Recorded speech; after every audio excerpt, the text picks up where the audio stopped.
Hello guys, and welcome to this video where I'm going to be showing you how to create stunning art or images for your website. Now let's assume you want to create a very good image for your website. All you have to do is you have to do two things. First of all, you have to know what you want to create for your website. Now if you already have the idea, all you have to do is you generate a good prompt that will help you bring that idea to life on Leonardo AI. But if you do not have an idea and you're looking for something new, or you want something that will blow you off your feet, all you have to do is to come to Leonardo AI website and look at the community creation pages, where you would see different beautiful images with which you can work with.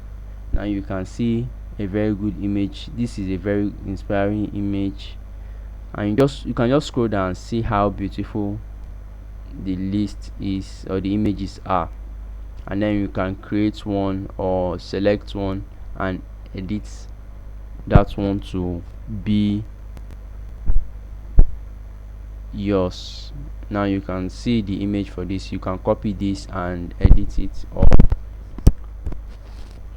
select another one and edit it to your choice. So this is how to create a very good image for your website. Depending on what it is, you can create good images for that. Thank you, and do have a great day.